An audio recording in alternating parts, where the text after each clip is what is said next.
You can either get an order here. Server, a gracious person, is going around asking what you want to drink.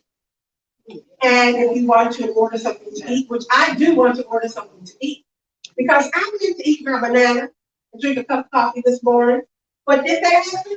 Yes. So I'm very, very hungry, and I want to eat everything. But let me welcome you to our Indy story tonight. Tonight, we are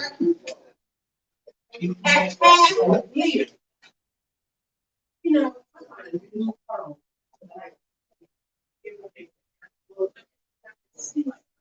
I said, I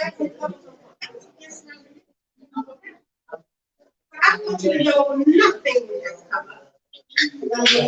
Come on in. Greg, did you give this to me? Nothing's coming up. I'm going to tell. I'm ready. Okay, we are taking care of a few housekeeping items, like whether or not my phone will actually load. But I do want you to know that this is our story slam for March. The topic is conversation. And I'd like to thank Storytelling Arts of Indiana and Freetown Village for being co-sponsors, as well as WFYI, as well as Maestro Organizing.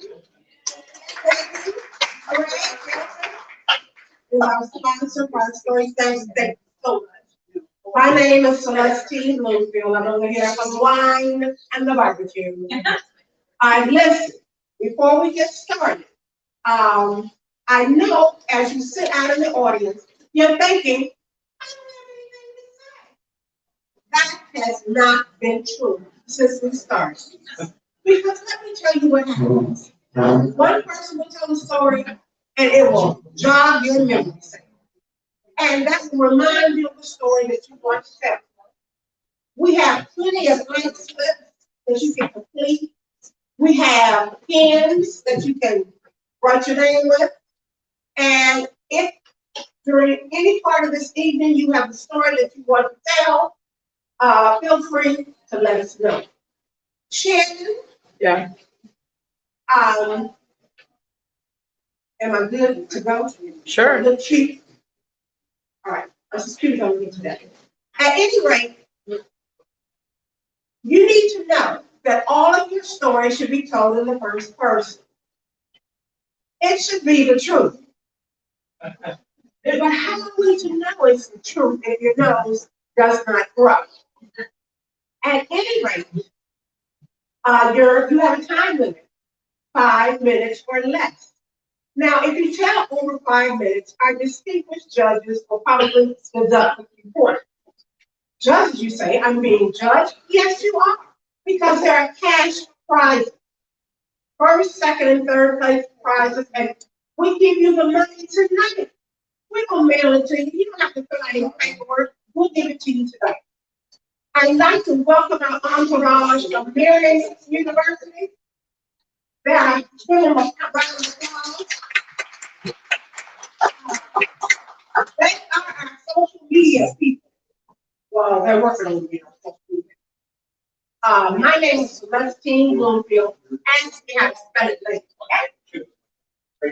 Tracy, your order is up. Oh. At any rate, we have judges, we have timekeepers, and we have scorekeepers. And if you're nice, by the end of the night, I'll tell you who they are. I'll point them out, especially if you have issues. But before I can say another word, Greg Wilson is going to come on and kick off the night with a story about conversation. It's always an honor to be here, and so many people. This is great. And my name is Greg Hilton. I am actually a choral composer and conductor, but during the pandemic, I did a little pivot and I became a professional organizer. Maestro Organizing is a great name. Right? So I kept the business. I'm back to conducting and composing, but I kept the business going. So in my business, both music and organizing, it is about conversation.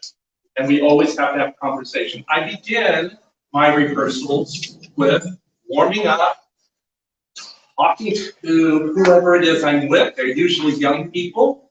And I usually always ask a question to get them engaged. And weekend before last, I was at I had a high school group that performed at Carnegie Hall.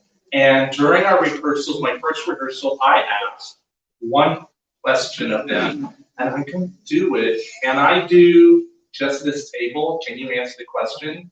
What is one thing that you really like about yourself? Go. One thing. One thing. It's hard, right? Okay, one thing. I'm a good friend. You're a good friend. I have nice eyebrows. You have nice eyebrows. I am super scrappy. Super scrappy. I love it. Creative. Creative. Now, imagine 150 high schoolers answering that question. It was awesome. And it was just amazing. So in my organizing business, I have a conversation. We begin every session with a conversation about what you need, what you want to do, what your goal is, what you imagine the space is going to be. And we talk about that, and we have a conversation the entire time. That's really what I have to do. And also, conversation is not just about talking. It's also about listening. We're all going to be listening tonight while one talks, and I'm doing the same thing. I listen to my choirs. I use my ears more than this. As I tell those kids, I'll give you two of these, one of these, what's one for their ears. And I do that with my clients. So one last bit of conversation. I left my cards on the table. If you want to look at those, and if you ever need to have a conversation about organizing something in your home or your life, let me know. And meanwhile, again, it's an honor to sponsor the Story Slam. Thank you.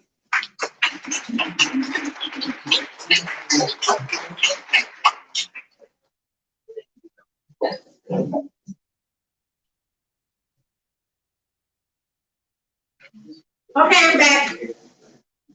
I thought you thought I was lying, but good, but no. You see this magic green basket? This is a special basket. This is where you put your name when you want to tell a story.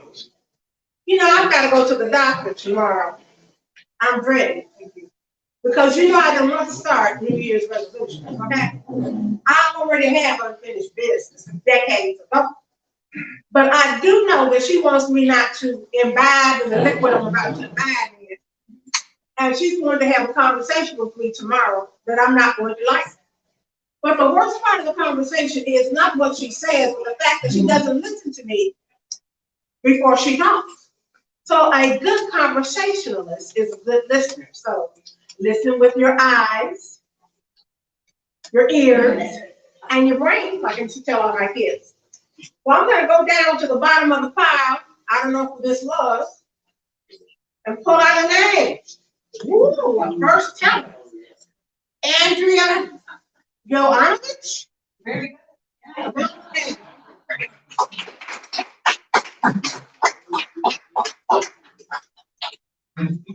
Do newbies always go first?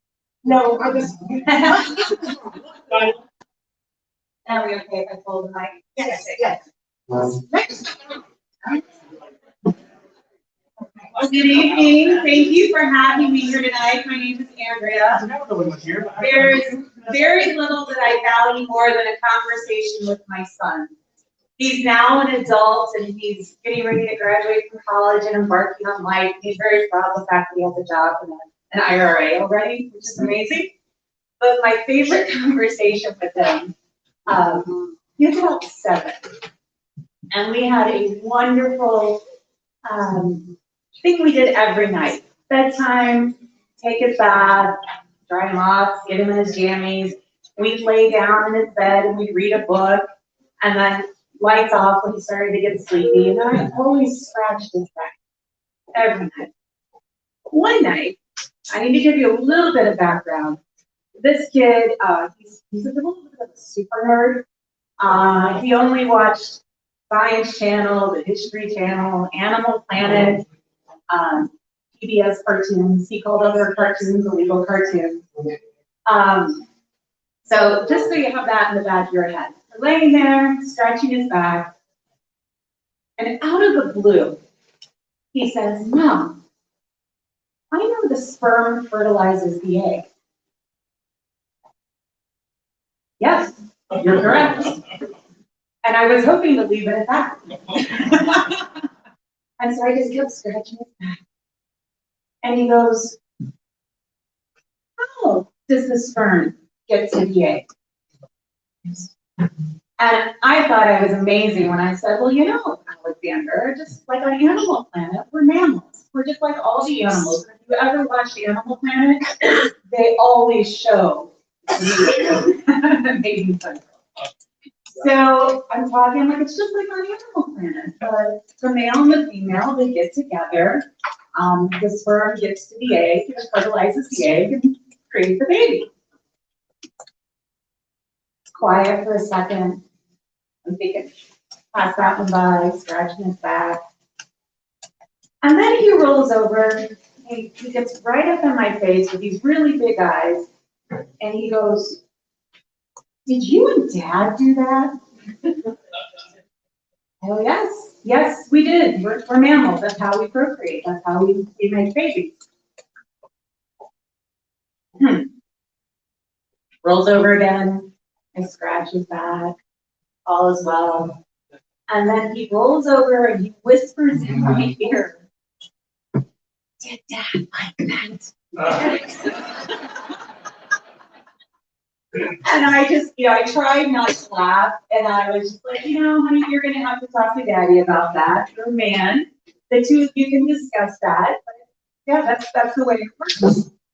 So finally, got the kid to sleep. He didn't ask any more questions. I was so grateful. I go downstairs. My husband's downstairs. I think he's watching Monday Night Football. I go, "Hey, you want to hear about the conversation I just had with our kids?" And he typically, when I say something like that, he looks at me and he rolls his eyes because he's like, "Oh, here we go. It's going to be another one." So I relayed the conversation to him, and I finished with the line at the end. I go, "You know what he said at the end? He said, 'You liked it.'" And he goes, "Well, what did you say?" I go, "You're going to have to talk to your dad about that." And I go, "But you know the thing that kind of pissed me off a little bit? You never asked about me."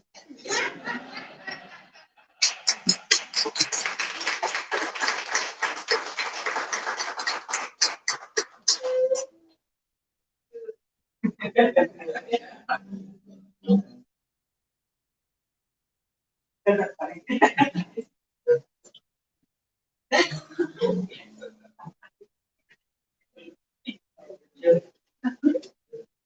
Yes. Yeah, that was all.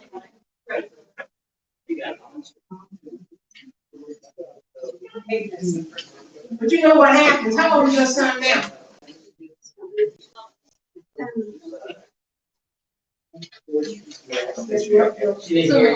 And how old is your son now? Now he's almost 23. Oh, okay. Yeah. I want to have that conversation. Okay.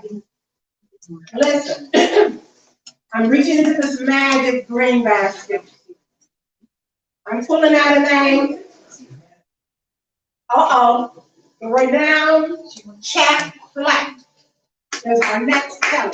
Renowned word. Here in this room, Chat. When I had that conversation with my mom, I had just figured out the part that was cleverly left out of the film strips we saw in first grade. And I was so excited about figuring that out, and she said, "Isn't there something else you can do?"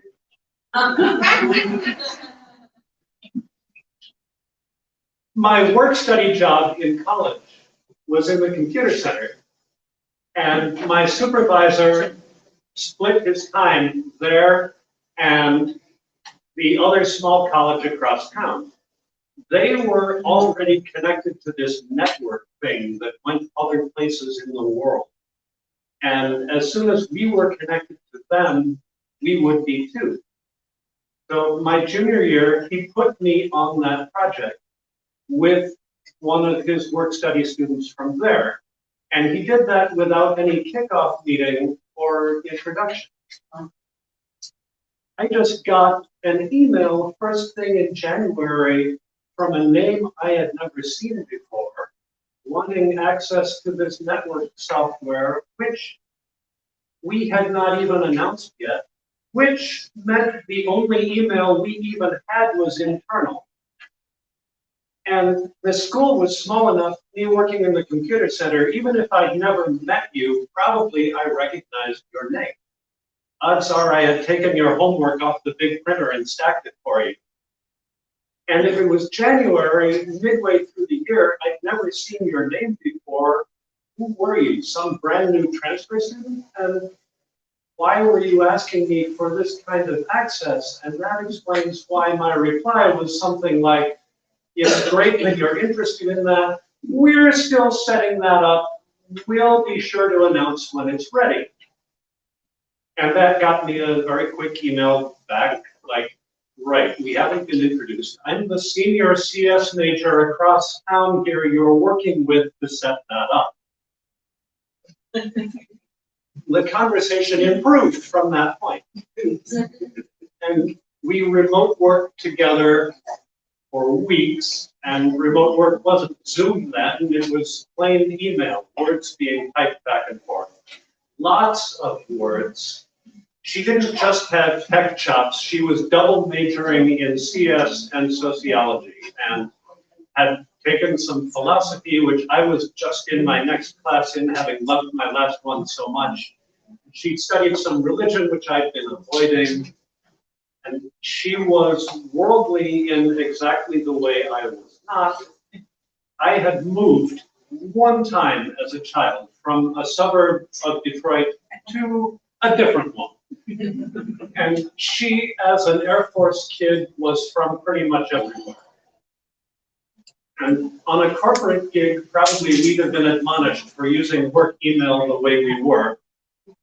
But I have a feeling the powers that be at a small college are inwardly smiling when students get thrown together on a project and end up burning up the bandwidth on sociology and philosophy and religion and theater and music. And we did that until mid-February, before, for the first time, I was sitting in a pizza joint in town, watching the door with no picture of who I was watching for.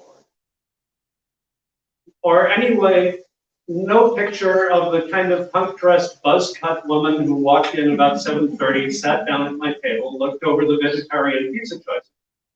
And shortly after that was ordered, worked in a quick comment about being lesbian, very tactfully, not suggesting necessarily I had any ideas in need of revision, as you might be thinking I possibly did.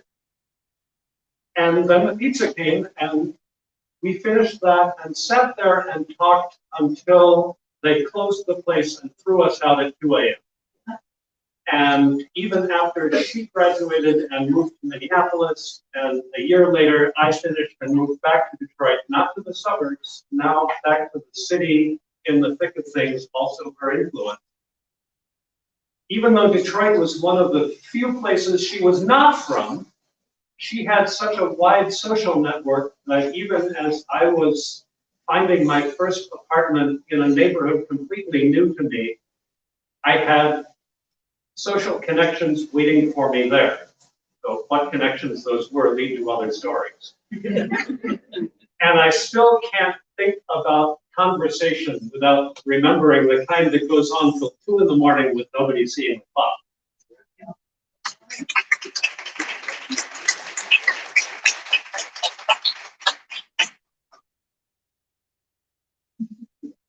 Thank you very much.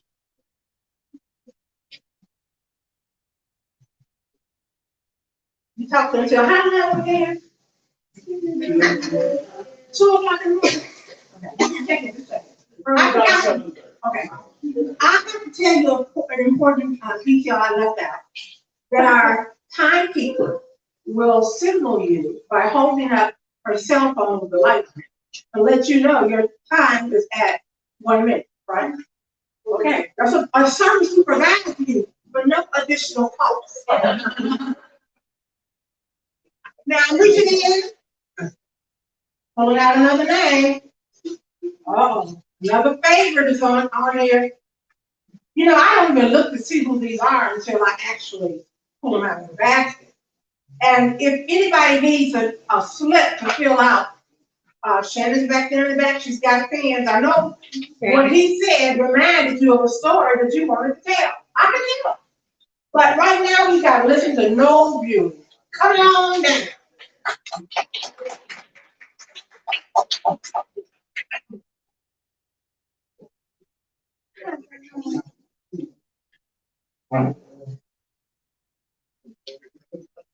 My story is for old people, so Well, let me get think about that, because you are going to be old people sometime.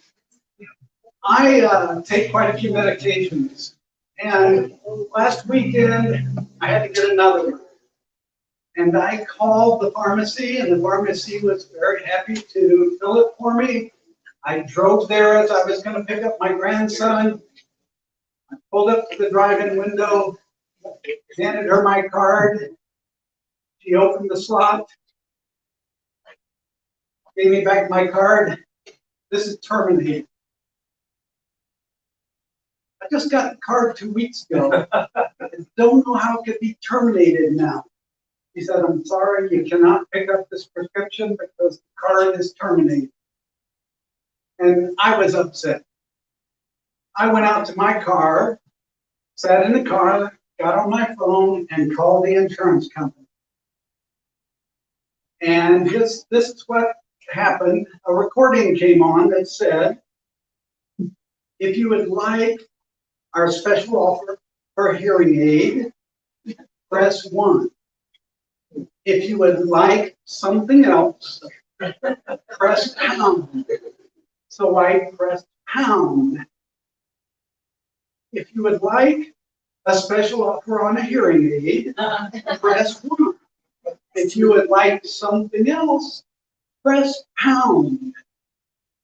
And I yelled in my car and said, I want to talk to someone.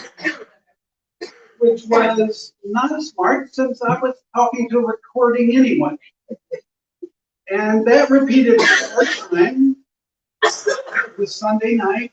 I went home, told my wife about it, and said, I'm going to call at 8 in the morning as soon as they open. Got up, sat down with my phone, pressed redial.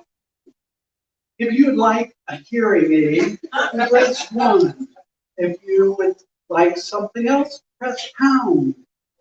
So I'm beside myself, talking loudly. My wife said I was not yelling. She said it's a recording, remember? And then she got a phone number for me, so she got a different number. I called it. A person answered. She said, I don't know what this, the problem is. I'll be back in a minute. She put me on hold. I was on hold for a while. She came back. She said, I called the number on your card just like you said you did, and I got a real person. And I said, I didn't. And I had tried it 3 times. And I said, really, this is like a scam. How dare you go ahead, insurance policy that's nationwide company, put me on a commercial that just reruns. And I said, I want to talk to somebody else. Can I talk to your manager? And she said, sure. Put me on pause. 10 minutes later, hi, my name is Sandra. I'm the manager. What's the problem? I told her the problem again. She said, did you dial 800 instead of 866? And I looked at my phone. And I said, no, I dialed 866. And she said, and she was calm. She was so calm. She said, I will look into this. I will make sure I look into this and we will take care of this problem. I've tried to call it and it worked for me, but we will look into this. And I thought I was in some space bubble or something, that only my phone was the one that was screwing up like that. Well, I hung up and she said, I'll get back to you. Today I got a letter from her. Just about 10 minutes after I hung up the last time, I looked at my phone. I dialed 235 instead of 253. And so, do any of you know a way to apologize to a recording? Because I need to. And thank you very much.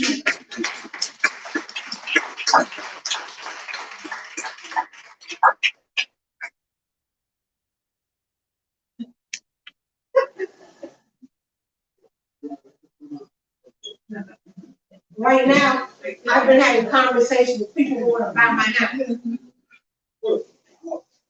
And when they ask, no, you don't have to clean it up. That's a plus. You don't have to fix anything. That's another plus. I said, but can you swap out my house for a mansion?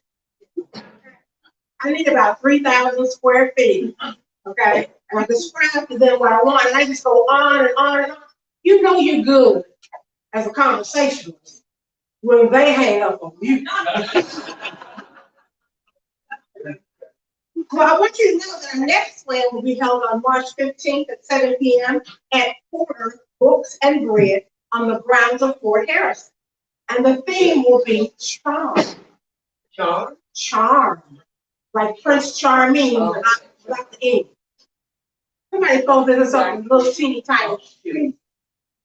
So, Tracy, don't you know that doesn't work? Tracy Wynn, come on down.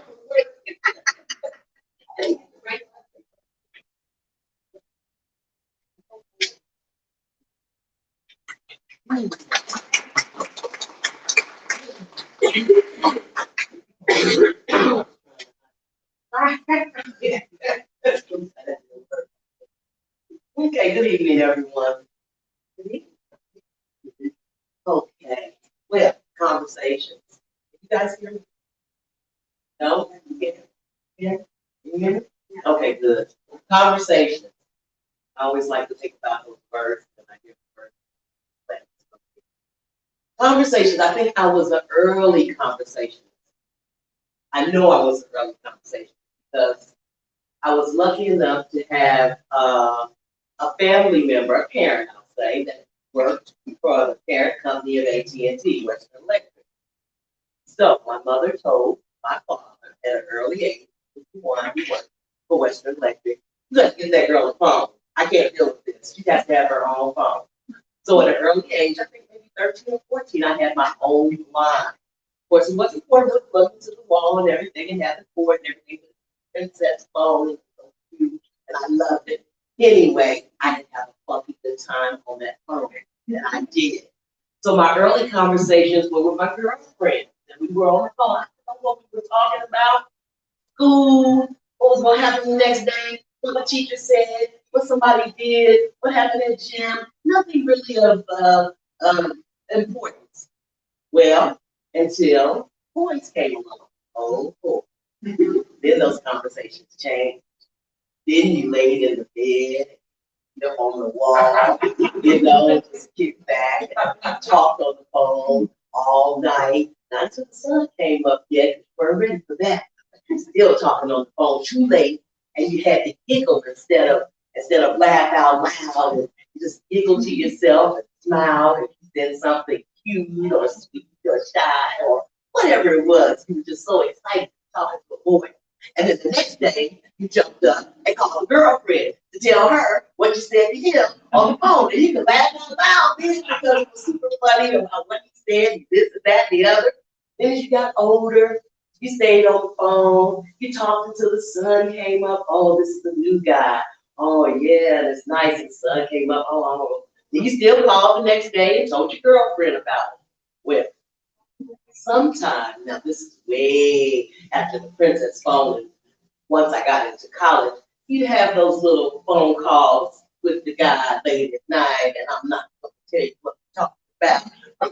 And maybe you can look it up after that phone call. They have a name for it now, the young people, but I'm not going to use that. I'm not gonna use it. You know what it is. Anyway, time goes on, you end up getting married, having children. You and your husband or your spouse or your significant other or whoever you're with, you talk about how you're gonna raise them, what school they're gonna go to. You have these long, deep conversations about it. Everything under the sun. Who's gonna talk to them about you know what? And then that day comes when you have to talk to them about you know what. And you don't wanna do it, but somebody's gotta do it, so you're up to do it. And you talk to them about it. And it's good that you have this conversation with them because they need to know what's going on in the world, how to carry themselves, what to do. Well, you have all these wonderful conversations throughout your life, and you wonder now if it's not being replaced by something else. Everybody is on their remote, on their mobile phones. And that's not real conversation to me. You don't get to hear that person's laugh, that voice, the little sly things they say and how to take it, or if they say something rude and how to take that. You don't get all those little, what do you call them, oh, innuendos, all those little things that you want to. So let's not give up conversation. Because if you text someone, how are you doing? And they say, I'm good. Then you don't know if they're really good, but if you call them and you listen to their voice and you hear them, you can say, no, you're not good. You don't sound right to me. So we shouldn't give up conversations with our voice. We need to continue having those conversations. Don't just stick to the texting, and that's it.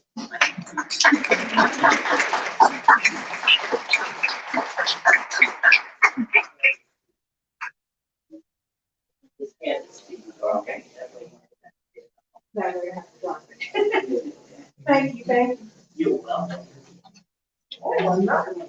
Now, listen, is there anybody else who wants to tell a story now? We got plenty of time. I don't have nothing to do no time soon. I have, saved myself this evening. But right now, our next teller is Mike Hawes. Mike, come on down.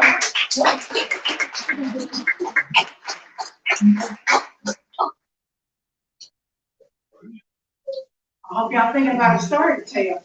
He always jiggles the imagination. Oh, I don't know about jiggling the imagination. Job? What? Slack? Well, I did use a stripper, you know, honestly, I did. But, you know, that's not what we're talking about here. That was like 20 years ago. I used to be a stripper. You know that. Uh-oh. Anyway, We've got to talk. this is about conversation, okay? And at this point, those of you who've heard some of my stories before know I came from a very odd family, to say the least.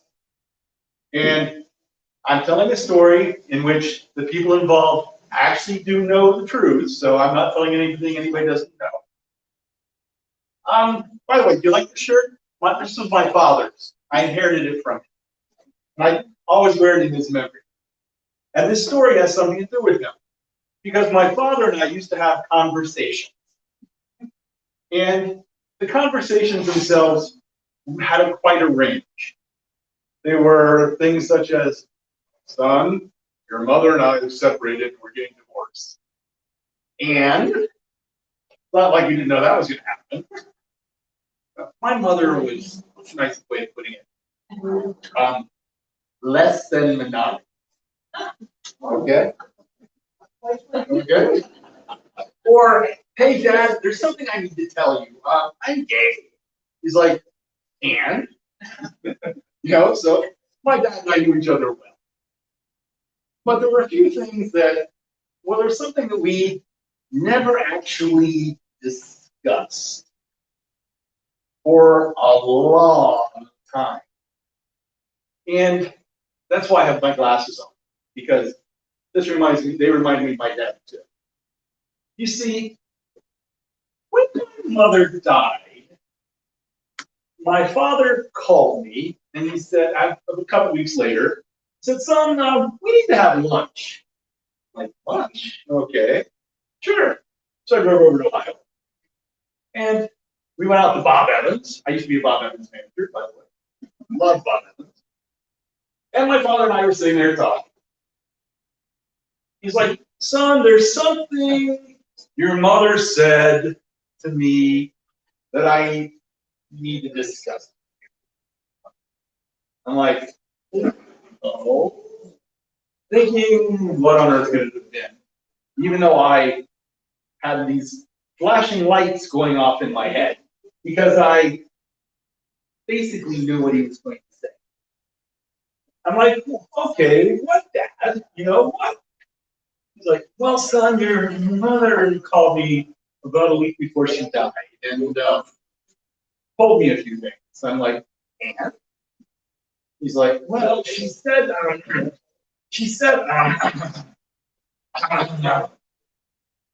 you're not mine. And I looked at him and I went, and?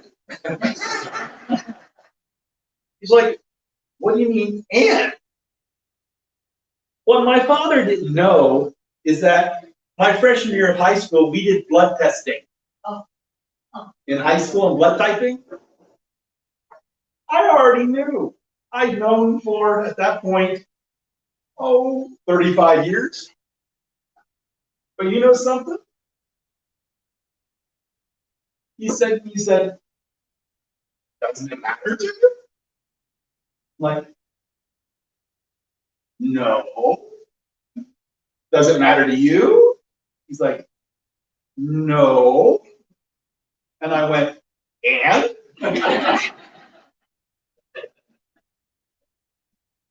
Because let's face it, that was my dad. He was my dad. He always will be and always will be my dad. But, you know, and I love him still. You know, he's been gone a couple of years. But something interesting though, I'll tell you, is my husband taught me something a couple of years ago. It was called 23andMe. And imagine you have 32 first cousins, some of whom have gotten tested, and you get your test results back. Surprise!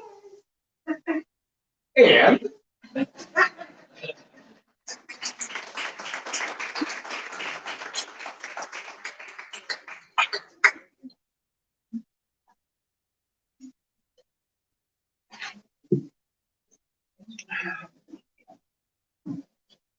I have a friend who's really into genealogy, and she keeps asking me, aren't you interested in doing it? I said, no, I don't want to send none of my people to jail. I once went to a family reunion, man looked just like my father. We could not figure out how we were related. Now, Samantha is passing out surveys. You want to complete one, because if you do, you may receive a ticket to our next performance. It'll go in the drawing. We'll pull some lucky member's name, person's name, and we'll let you come in without paying.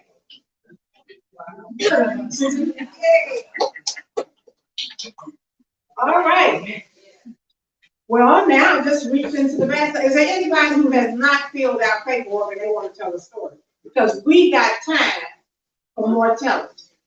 And right now, gently, come on down.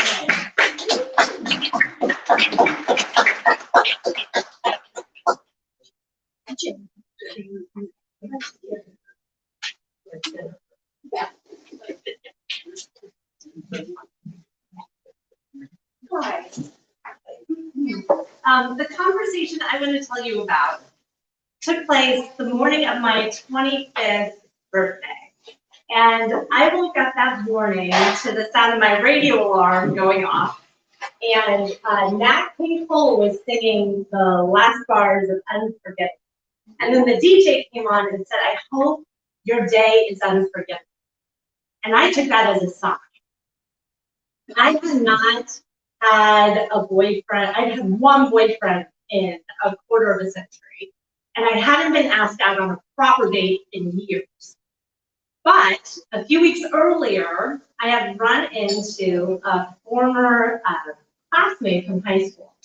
We'll call him Drew, because that's his name. And Drew had come up to me and asked me for my phone number, which never happened. And then he didn't call, which always happened. But he had tracked me down at work and emailed me there. And he had invited me out to breakfast on my birthday. He didn't know it was my birthday, but I thought it was an amazing way to start my 26th year. So I woke up without pressing snooze, which never happened, and I put on the cutest outfit that work would allow because I had to go to work afterwards, and drove to a restaurant in between our two places of employment. We'll call it La Pete because that's the name. And I was so nervous. But Drew seemed genuinely excited to see me. And thankfully, he was a talker. He talked and talked and talked. It got to the point where I was wishing that he would ask me a question about myself, and he did. He asked, where are you living? This was an unfortunate question because the answer was, in my parents' basement. And I told Drew, and I was really then wishing that he hadn't asked me a question, that he just kept on talking. But he didn't seem fazed. In fact, he seemed delighted. Turns out Drew was in real estate. And as he started asking me about my real estate dreams and telling me about the places on the market, it dawned on me. This was not a date. This was a business meeting. Drew did not want to be my boyfriend. He wanted to be my realtor. I was mortified. Finally, our business meeting ended. We got up to pay, and I assumed since it was a business meeting that I would be paying for myself. But then Drew opened up his wallet, and it was completely empty. No cash, no cards. It reminded me of being a child and carrying around an empty purse just for fun. And so I paid for our business on my 25th birthday, which I know is a first world problem and not even a problem in the first world, but I mention it because later that week, I received, again at work, an envelope.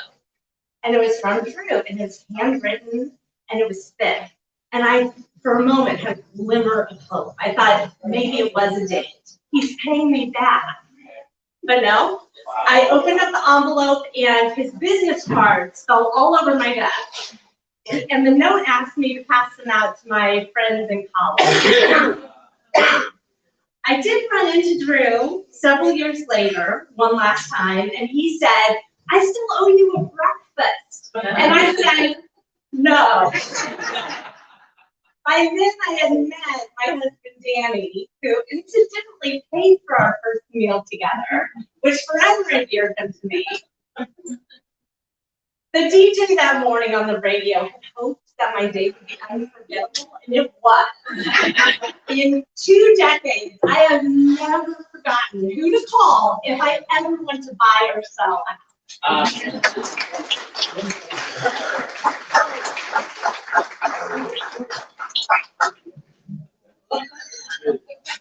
Maybe you would never call him. Now listen, I know that people back there thinking, oh, I gotta start telling my conversation I had. If you do, you got time, you got some papers for you to fill out. Well, while you're thinking about that, the next seller is our own Samantha Powell.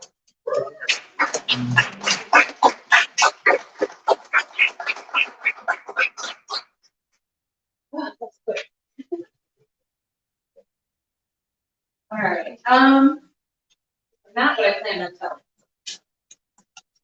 So having a sister who is 10 years older than you is pretty cool. Nowadays, she teaches me a lot about being a mother. By the time I had my first, at 32, she already had 3. She was pretty well experienced.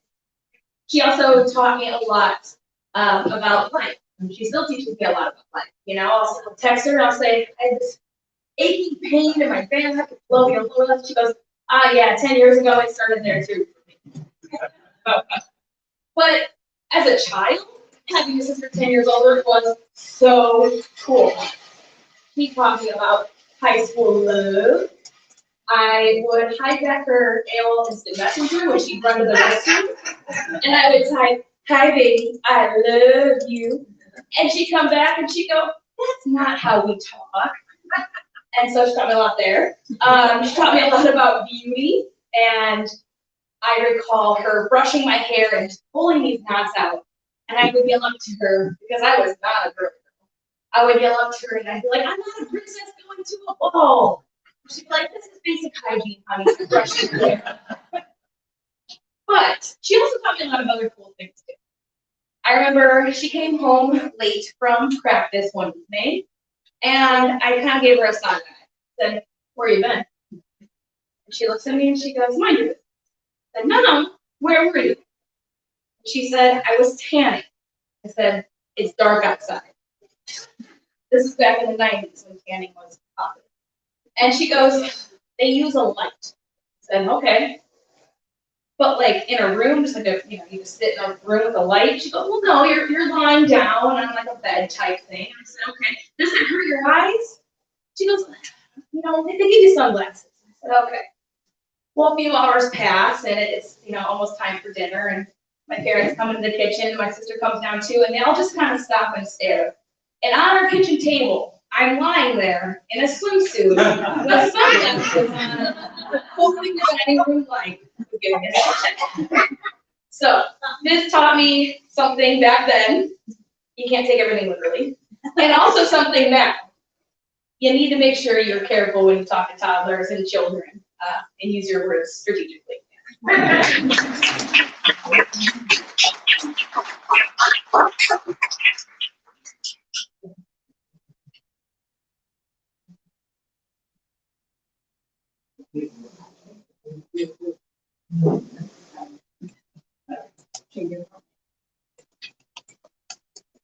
Listen, before you go, you want to tell us something? Okay, thank you. Thank you for coming. I have tried. The basket is empty. I know there's some people back there in the back. They got some conversations they need to talk about. I know that there's someone in this room who has not told the story they need to tell tonight. I've had conversations with my mother. She left us in 2003. And sometimes I just have to talk to her, And it might be that I'm cooking, burning something up. Or it might be that I'm trying to throw away some of her belongings. She'll tell me whether or not it's time. I have cousins that were very close to me who left these last couple of years, and I miss calling them on the phone. I miss the conversations we used to have. So now I go through my contacts when I'm bored, especially, and I think, who am I going to harass tonight? It might be somebody I met on an airplane. Yeah, I got those digits. It might be a cousin that I haven't talked to in a while. And I will get on the phone and I will call. Like last night, I called my friend who used to live here. And now she's down in Florida with her mother, being a caregiver. And I called her to tell her that she needed to take her mama to go see A for Brady. I know what you think. I can't believe you are rooting for Tom Brady. But roots go deep into that. And I said, I know. I could not believe I was sitting in the movie theater rooting for Tom Brady. But it's a feel-good movie. It's based on actual events. And I am the historian who, when he couldn't find his jersey in his locker, I remember his jersey had been stolen after that game. It's a good movie and your mama would enjoy it. She just fell out of laughing. She could not believe I had suggested to her to go see a film about Tom Brady. So that was my conversation last night. I don't know who I'll be talking to tonight. You know how you have to write your numbers down on these. I have access to those numbers. Is that a new challenge? All right, I knew I'd get one. So right now, our next teller is going to be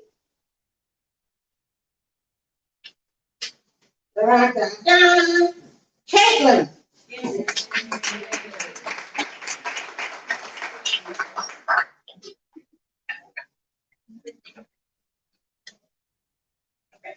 So, my name is Caitlin. My story is not as necessarily funny as everyone else, but I am a child product of divorce.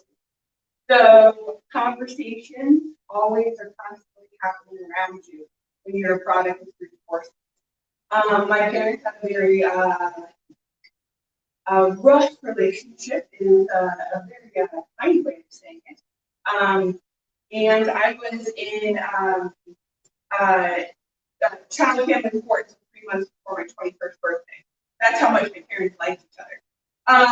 So conversations happened around me all the time. People were talking around me all the time. Conversations would happen over the phone. When I was about 8 years old, my mom moved away to Minnesota. So our relationship really stayed on telephone conversations.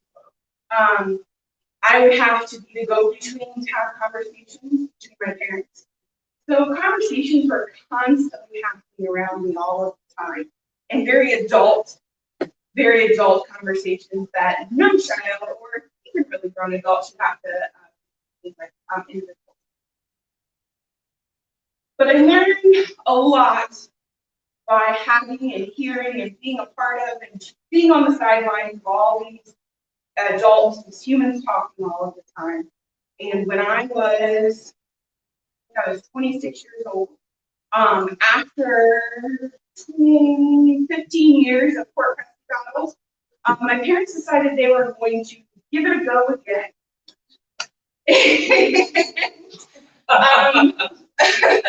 And it was a really shocking situation for me. And trying to process all of these things and understand what was going on and kept being told, why can't you just be happy for us? And the same things were happening. The same conversations were happening. The same nastiness was happening. And I couldn't just be happy for them. And when I was about 27 years old, I had cut off communication with both my father and my mother because I could no longer have those conversations. I could no longer be a part of those conversations.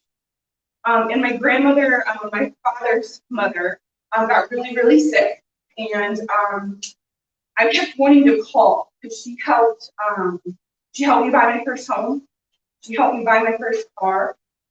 We didn't have a very close relationship, but the reason I'm standing on my 2 feet where I am right now is because of this woman.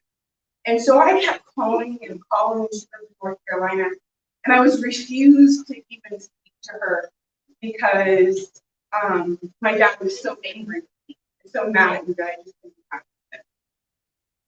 And she ended up passing away, and I never got to speak to her. I never got to say goodbye or say thank you for all that you do. And when I got the house that I knew as a kid and walking into this home that looked the exact same way, and I had photographic evidence to prove that it was the exact same furniture from when I was a child, and everything looked the same, and I walked in the door, and all these people are in their corners having conversations. I look out into the sunroom, and my mom and my dad are in the sunroom having a conversation. And what ended up happening is every single family member pulled me aside and asked me, why can't you just be happy for them? Why can't you just be encouraging to them. And I go, don't you all remember what 3 years old to 21 years old was?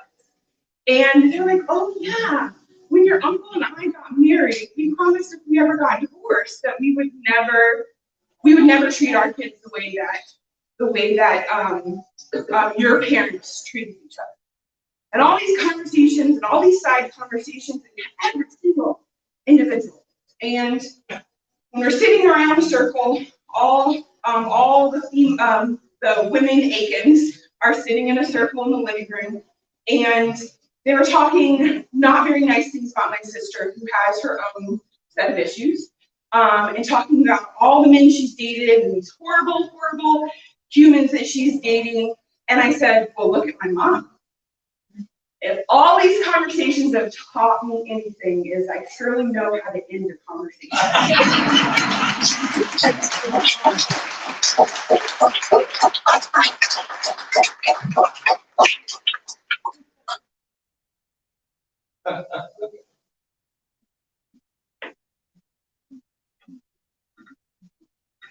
And that's a person who has the last word.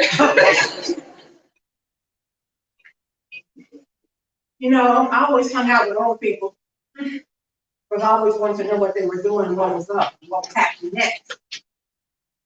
And when I would visit my grandmother in Mississippi, she'd only let me talk for so long before she would say to me, girl, go to bed and go to sleep. We'll talk some more tomorrow. Because I just wanted to know things. I want you to know that if there's anybody else out there that's a story, there's still time for you to tell a tale. Right now, Samantha's collecting our surveys. There's also American Art Survey. Is that on that you see at the table? If you could take your smartphone and also complete that survey during this time, we will just appreciate it so much. Now, again, I'd like to thank Freetown Village and Storytelling Arts of Indiana for being co-sponsors. If you would be so inclined to make a donation to either organization, text us. 44321. Put SAI in the text, and we promise we will split the proceeds with Freetown Village. I want to remind you that our next slam will be March 15th at Fort Harrison's Porter Books and Bread. They've got a wall in there that's wallpaper with books, you know, old pages of books. And at the time, my dining room was not painted. I had taken the wallpaper off, and I wanted to make my dining room look like that ball. Then I thought about resale that, and I didn't do it. Anyway, that's the most fascinating thing, and the food is good too. The topic is charm. I hope I get one of my brothers to come because they're some charming men. Very charming. Very, very charming. But that's not a good thing. Anyway, say that again. I have a question. I'm trying to stall so that everybody can get their balance in. You know, there are all kinds of stories about talk. Like there's an African folktale about talk, you know, how the farmer had worked real hard in his field, and he went out with his hoe and he was digging around the yam, and he went to go pull the yam, and the yam said, go away, don't bother me, you never watered me, you never weeded me, go away, leave me alone. Farmer looked around, tried to see who was talking. He looked over at the cow. He said, was that you talking to me? The cow said, no, but you know that yam is right. He got up and he started to run. He ran as fast as his legs could carry. Anybody he saw, he started telling him how he had gone to the garden, digging the yam. The yam had said, go away, leave me alone. When he asked the cow who was said it, the cow said it was a yam. That's why I'm running down the road. Well, the spring was just going next to the road, and the spring said, I believe the cow, you didn't do nothing. He was so scared, he kept running fast and fast. He ran across a man who was a tailor, who was carrying a bolt of cloth on his head. And he said, whoa, whoa, whoa, why are you running so fast? He said, I was in my garden, I was digging yams. The yam said, go away, leave me alone. When I asked the cow who said, the cow said, it wasn't me, it was the yam. That's why I'm running down the road. And as I was running down the road, and the water said, well, the cow was right. And that's why I'm running down the road. Well, you know, the tailor didn't understand what was going on, but the bolt of cloth on his head opened up those fingers and said, oh, yeah, I know what he's talking about.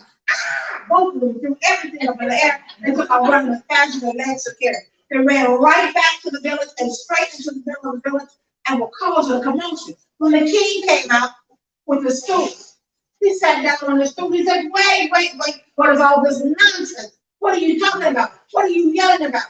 And so the farmer said, I went out to my garden to dig for yams. And yams said, go away, leave me alone. I have to say that to the cow. The cow said it was the yam, and that's why I'm running down the road. When I was running down the road, the stream said, you know the cow was right. When I got to the tailor said, yes, my phone said, you know that cow was right. And they both started running towards the village. The king looked at them both and said, look, stop all this nonsense. This is nothing but talk. Go away before I have you whipped. And so the men looked at each other and they stroked their shoulders. They knew what they had seen, so they turned around and they walked away. The chief stood up to turn around and go back into his hut. When the stool started talking, that's some nonsense, eh? Right? And that's the story of talk.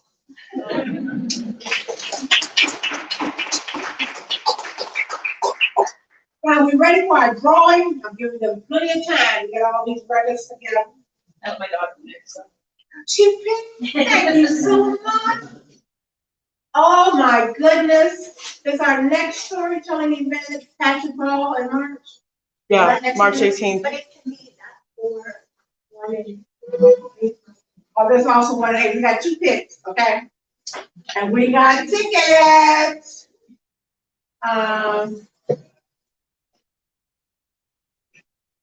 Anyway, our winner is Jen Clay. Good her. You pick them up and come in. Are we ready for the results here? Yes. Okay, check your time. I'm still waiting for my ribs and potato salad and collard greens to show up. Okay. Drum roll, please. Our third place winner is Samantha Powers.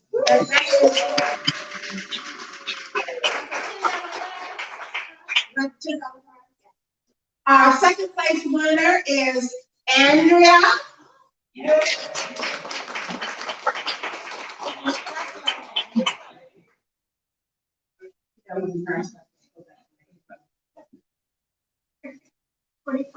That's a $25 prize. And our first place prize of $50. Ooh. First time this is gonna happen. Ooh, it's getting expensive. No, Tracy and Jennifer was a 3-way tie.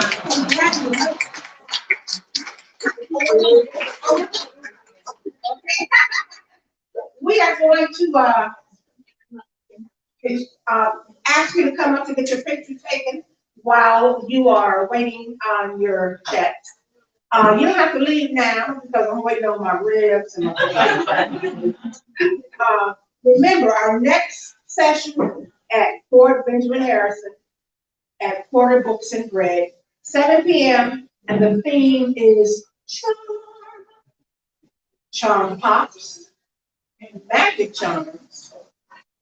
What's that cereal? Lucky Charms. I'm thinking about a lot of things. This would fit. But thank you for coming out tonight, and I enjoyed the stories. Thank you very much.